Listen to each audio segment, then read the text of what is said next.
Hi everyone. It is our pleasure and honor today to present to you as the Chicago Bulldozers, the 143rd Street East Extension, including a road construction and MSE wall construction in the village of Plainfield, Illinois. First, what you're going to hear today is an introduction of our company. We're then going to go into our approach for quality assurance and control and health, safety, environment. We'll talk about our unique approaches to scheduling, estimation, and risk management, our approach to engaging the community with traffic and public engagement, and then finally conclude. Just a little bit about the history of our company. It's a little bit fun. We were founded in 2009 by a group of passionate civil engineers that you see standing here. We met at the CI Student Days competition and conference in construction, which really sparked our love for construction. We really find our joy in heavy construction, in excavation, and in site development. And as you might notice, our namesake is the Chicago Bulls, which you might know had a historic championship run in the 1990s. And if you select us, you can expect us to provide a championship caliber level of integrity, of transparency, and of quality work. And finally, we pride ourselves in innovative approaches. First off, we love doing quantitative analysis, and secondly, we love doing workflow organization. As you will notice throughout our entire presentation, we always use all the software opportunities available and empower our subcontractors to make their own innovations. We love this quote by Michael Jordan: "Talent wins games, but teamwork and intelligence wins championships." So we really pride ourselves in teamwork, intelligence, and communication to do what we do. I'm Richard Chen. I'm your project manager. My name is Lisa, and I'm the lead scheduler. My name is Cairo. I'm the lead estimator. My name is Daniel, and I'm the project engineer. My name is Sing Kim, and I'm the community relations officer. My name is Grace Yarbrough, and I am our safety manager. So what are some of our past projects? Why are we qualified to do this project? What do we know in this industry? So we've done some major projects here in Illinois, here in the Chicago area. So we did a major soil stabilization project in the Chicago area. This involved putting in a 12-acre flood mitigation basin in order to mitigate the flood risk that was in this area, as depicted in this figure here on the screen. This involved getting rid of a lot of contaminated soils, as well as much other work. The project ended up being below budget and on time. So we were honored to be able to do that for the city.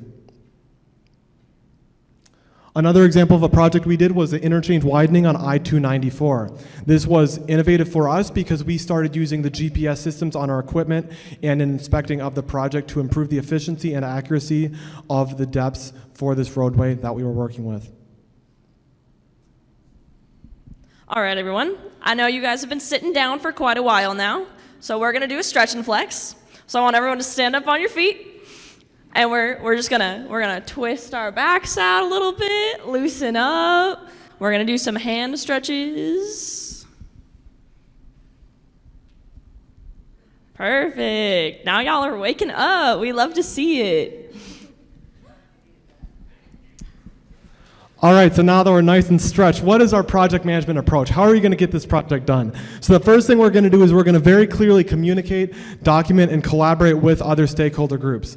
That'll include the other utility companies, that'll include our project staff, and that'll include all of our subcontractors. So that will involve using Procore, doing daily logs for documentation, per addendum 18, using drones to actually take photos and fly over videos to monitor how much our stockpiles are eroding, as well as how the overall condition of the site is for future monitoring and quantity purposes.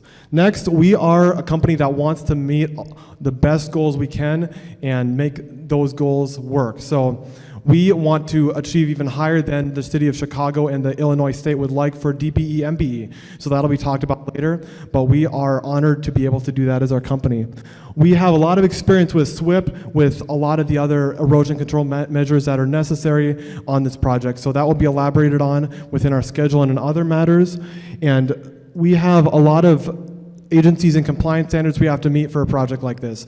You have MSE wall, you have a lot of erosion control measures, you have a lot of other things going on. So we have that outlined within our schedule and our completion tracking, because ultimately you need to have accurate quantities, you need to be tracking your progress, you might have discrepancies with your subs, you might have other issues, so it's very important that we do that to the most accurate extent possible every single day. And that'll include weekly meetings with myself as the project engineer, as well as the other project staff members.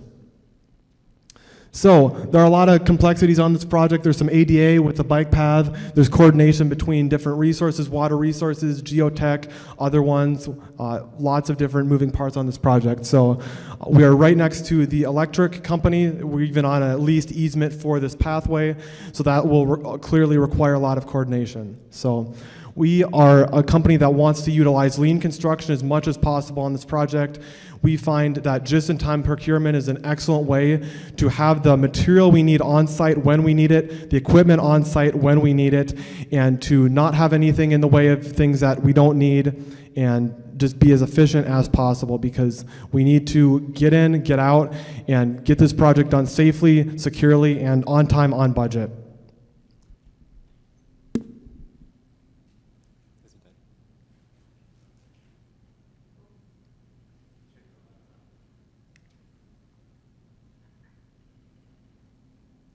Perfect. Now that you know our perspective on project management and construction, we're going to start to hone in on this specific project. First, zooming out, we have Plainfield, Illinois. As you notice, there's a little bit of chunks cut out of that map. You see that there's unincorporated areas. So we're going to work with the broader Will County community to make sure everyone gets the proper communication on this project. You can see that we have this confluence. We have US Route 30 on the left-hand side, and we have Illinois Route 126 on the right-hand side. You can see that the confluence meets at the downtown area of Plainfield. This is an issue because Plainfield experiences a high volume of trucks. If you look at the major arteries, between 6 and 18% of the traffic volume overall is trucks. So they're meeting at that downtown area. There's also a railroad crossing on the left-hand side that trucks are crossing over. This causes disruptions to traffic flow, potentially safety hazards, environmental hazards with SOx, NOx, and noise pollution. So by building this 143rd Street East extension, fundamentally this project is about the health, safety, and welfare of the community, which you all know is an important part of the discipline of civil engineering as outlined in the ASCE Code of Ethics. Zooming in on our specific concentration, this 143rd Street, you could see our limit of disturbance, that 0.5 mile distance we're working with. You can see that ComEd right-of-way that is right next to it with transmission infrastructure, as Daniel mentioned, and the important Bass and Gill Fishing Club, which preserves a natural resource that is vital and invaluable to the community and is our priority in preserving on this project. So as safety manager, I hold a very high importance to our health, safety, and environmental protection on our job site. First, I'm going to talk about our site-specific health and safety plan. So in our plan, we state that all trade partners must attend our site-specific safety meeting before they're allowed to work on site, so that they're in tune to everything going on our job site. We also have a high importance to, if you see something, say something. You're not going to get in trouble. Let someone know if you see something happening that's not safe.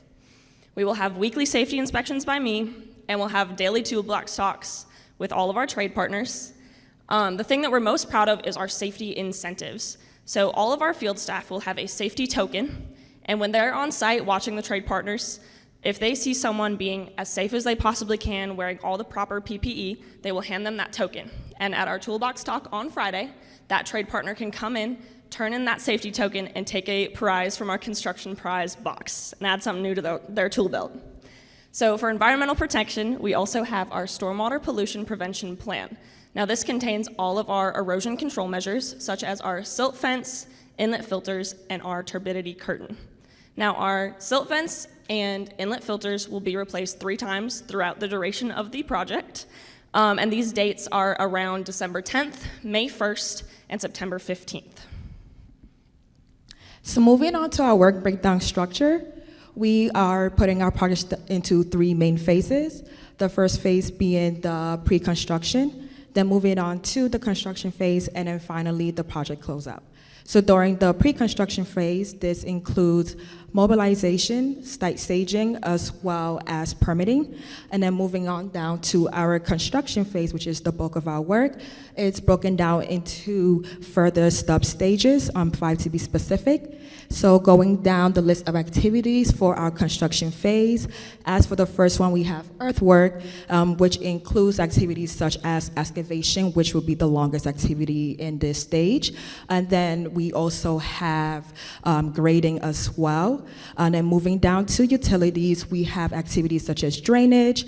And then we have the MSE wall, which will be the bulk of our stage. And then moving down the path, we have the road construction, which includes our subgrade aggregation, as well as paving, and also the inclusion of the bike path. And then lastly, our finishes, which includes our striping, as well as any inspections. And then we are moving on to our project closeout, which would include our substantial completion, as well as project turnover. I will now forward this off to my teammate Grace to further include the critical path. So we'd like to highlight our highest importance critical path activities. Pretty much all of our pre-construction and mobilization items are critical path items. Going into excavation, which is also the longest activity on our project at roughly 50 days. After that, we have our installing the drainage, the rock fill, and then the road construction aspect of the subbase, the curb and gutter, and the concrete paving. Our project has 6 project milestones, 3 of which were provided to us by the client, and those are the contract award, the notice to proceed, and the substantial completion. We also built in our schedule days off for holidays and weather days. We allotted time for 19 days off for federal holidays, and that is also including our 5 days off for the fishing tournament in September. We take pride in taking care of our trade partners and supporting their mental health and time with their family. So for any holiday that is on a Thursday, we're also giving them that Friday off so they can be with their family. So for weather days, we allotted about 3 days a month, leading to a total of 40 days throughout the project schedule for weather. And that's also in addition to the 7 days for the excavation activity to account for Addendum 13. So this is the critical path for the entire project. And as you can see, there are a lot of critical path items. Highlighted here are the longest duration critical path activities with the excavation and the rock fill.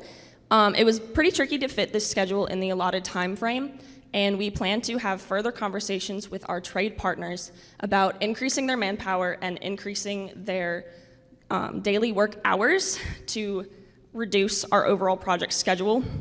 The client has also requested that we maintain a finish-start relationship throughout the project, and we would also like to have further conversations with them about adjusting a lot of these activities to be start-to-start relationships with lag time to shorten the project duration. So here is a closer look at our main critical path activity that is the most risky. We have our excavation leading into our installing drainage and our rock fill. So this is a great example of where we would like to propose a start-to-start relationship activity, because if we start excavation and drainage with start-to-start with lag, then the drainage can just follow the excavation throughout the project, which would greatly shorten our project duration. So here is everything you need to know about our estimate for the project. We have $10.6 million of work to do on this half-mile road. 47% of our work will be self-performed. We will have 7 subcontractors to perform the other percentages, and we will have 42% of minority and small businesses of those subcontractors. We did this because we've heard some concerns from the community about noise and just general grumbling about construction in their area. So we figured giving back to the local community by hiring local subcontractors would be the best way to go. So here's the more breakdown schedule of values. We have earthwork coming in as the highest cost at $3.5 million. We have a lot of cut to get off of the site that we're not allowed to reuse. So that's going to be transporting, excavating, and paying a landfill to take our waste. And one of the ways we did our QTOs on here was we used Bluebeam, traced area, and multiplied it by length to get our cubic yards. We did a similar process to get linear feet. And when we collected the information, we sent it out to the subcontractors. We received the bids, and we put it into our optimization software. we created a software that takes the rates and costs provided by the subcontractors and the minority or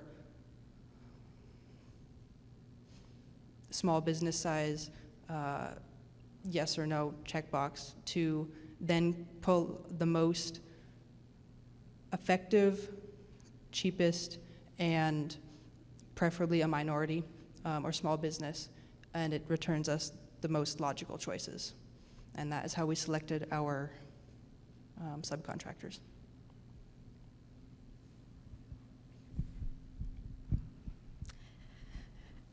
To manage our project's risk, we have identified potential issues throughout our project across the 5 main categories.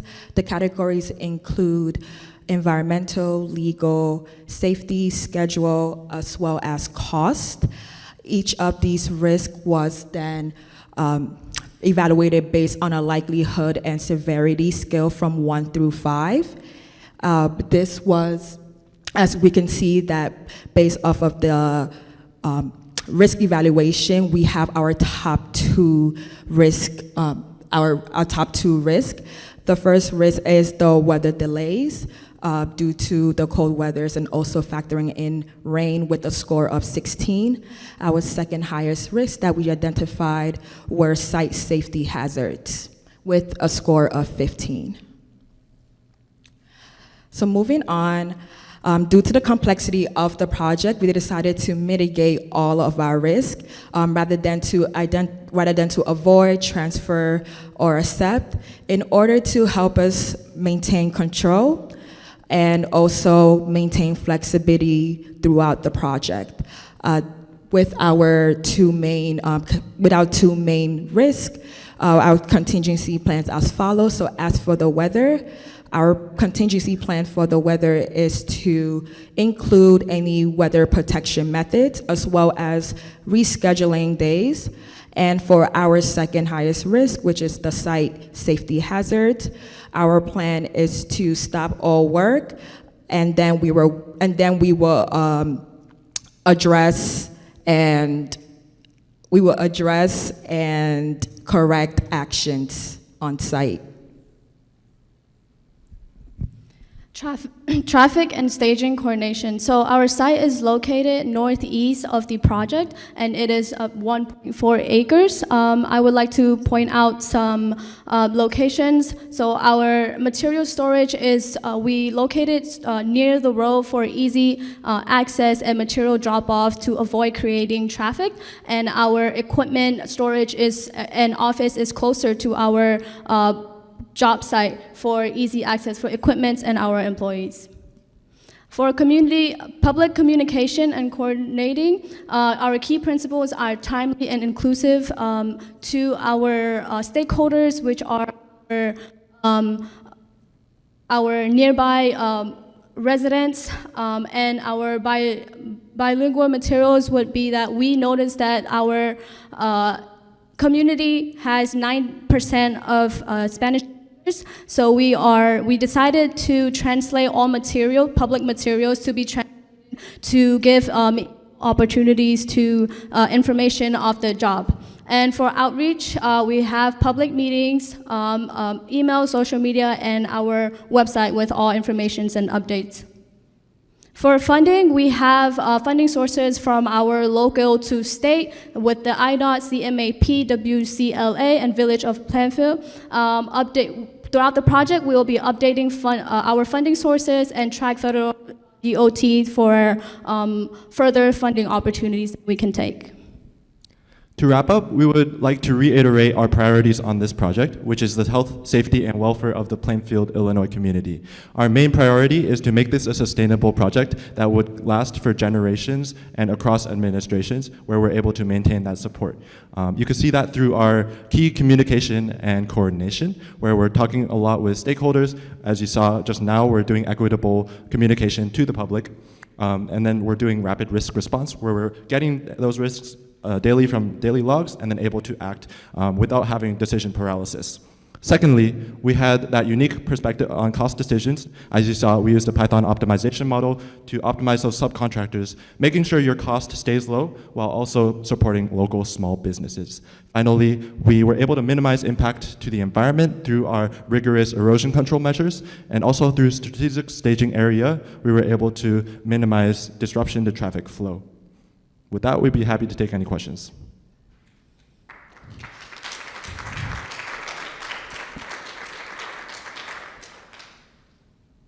Thank you for your presentation. Very interesting to hear.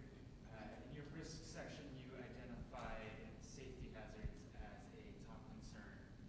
Are there any particular safety hazards that you're worried about, or I guess which are the main ones you plan on dealing with, and how do you deal with those?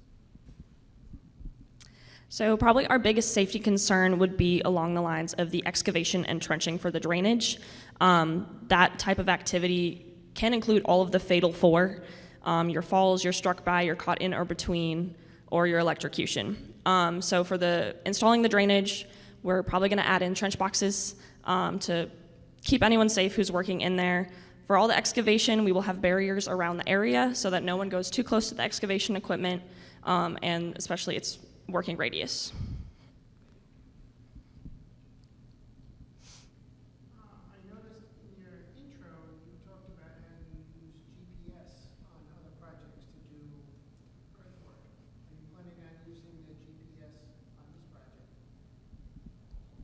Yes, we would definitely be planning on using the GPS on this project. This is something that we were able to generally get within about 1/10 of a foot when we did it on the I-294 project. So this is something that we would be looking to integrate because it is currently integrated with our equipment, and all of our staff that will be assigned to this project are trained and informed on how to effectively use it based on our plans and models.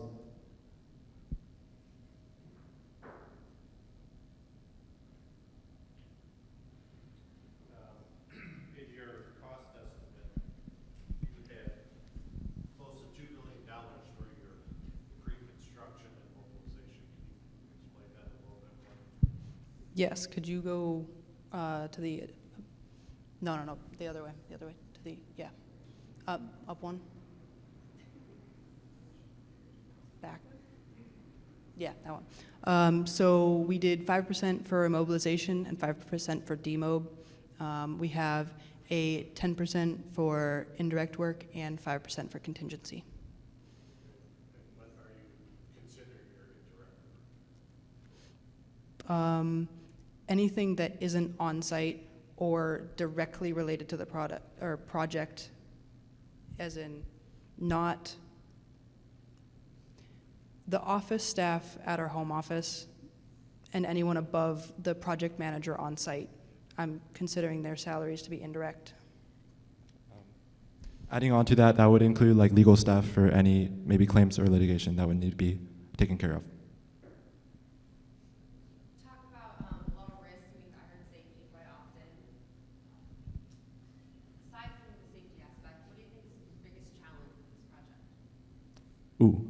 I think one of the probably biggest concerns might be that environmental aspect. We're right next to the Bass and Gill Fishing Club, which is a beautiful facility. Thankfully, we were able to visit the site tour, and we do want to preserve that environment. So one of the things we want to do is, as a contingency plan, if we are unable to properly kind of manage water quality, if we are measuring monthly the turbidity, total dissolved solids, conductivity of the water, then we could do straw wattle fiber rolls, which is kind of a typical measure.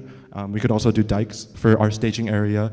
If our staging area is not behind the silt curtain, so we could do dikes to manage the flow, maybe direct that flow into where the silt fence, silt curtain are, and really be able to filter that water there. There's also the Indian bat that might be an endangered species in the area. So between the months of October to December, I believe, they roost there. So we could be extra vigilant if we are told that we need to suspend work or delay work. Could you talk a little bit about your subcontractor selection? I don't think I saw your DB percentage. Yeah, absolutely. For that, we were able to kind of code up our own optimization model, a binary optimization. So what we did was we wanted to minimize your cost for subcontractors while maintaining at least 20% DBE. And so we got those takeoffs. We calculated for each subcontractor their specific discipline, so storm drainage or erosion control. And then we put that in our optimization model to get out those values. And it comes out at 42% because one of the subcontractors we selected was Deep Flows. This is a DBE company. We have a lot of storm drainage work on this project, so that itself does bump up the percentage quite a lot. Could you provide some detail on any value engineering propositions your team came up with as you developed this program? Yeah, I guess reiterating on that, one of those value engineering propositions was the optimization model. So yeah, we formulated that mathematically, right there. So we put it in math terms and then also in this Python code. And so with this right now is containing our DBE calculations, but it is pretty versatile in terms of just shifting the math formulation to include any other constraints. So we don't have duration in there. We could include duration in there, and it's pretty flexible.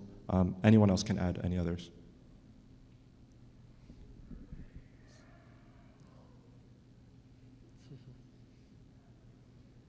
Does anyone have any questions? Appears like 50% of your direct cost is being performed by subcontractors. So, like the illusion of the Chicago Bulls, you guys are championship focused. What things do you have in place to ensure that the other half of your job being performed by subs shares your vision for success for safety, quality, costs together? So we are big on quality walks and checks. So every day, every morning, we walk the site, we see what was done the night before, and then we enter that into our log. And then at afternoon, we walk around again, we check, make sure everyone is up to standards and where they should be along throughout the day. We also make sure we don't see any safety violations. And then at the end of the day, we collect all of the information from the subcontractors about what they have completed, and we repeat the process the next morning. We will also have meetings daily with the toolbox talks to let the subcontractors know their plan for the day and what they should be doing in terms of quantity and quality. I'd like to add on that too. So a big part of what we do is we want to earn our trade partners' respect. So we like to be out in the field with them. We like to show them that we know what we're talking about. We love to discuss with them and have them teach us things about what they do, because we know very little about a lot of different things, and they know a whole lot about a very little thing. So it's really great to be out in the field, talking to them, learning from them, and that helps us earn their respect and their trust, which helps them have a higher desire to do good work for our company.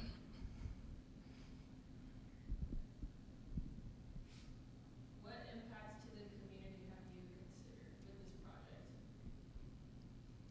How will you address any complaints? Yeah, so I guess one impact that we need to consider is if we're shifting truck traffic from the downtown area, we would be kind of rerouting it to this area. There's obviously residences in this area, so we would want to consider during construction any noise, vibration, disturbances, which we believe are minimal, and then any air pollution disturbances. So with that, we would try to either put on signage and maybe try to control, if needed, the volume of trucks that's going through different measures, and maybe even like different shifting of the lanes. And yeah, we would need to definitely adapt for the trucks. And then also, as we mentioned, we do have contingencies in place for erosion if that does become a concern for both residences and the lakes.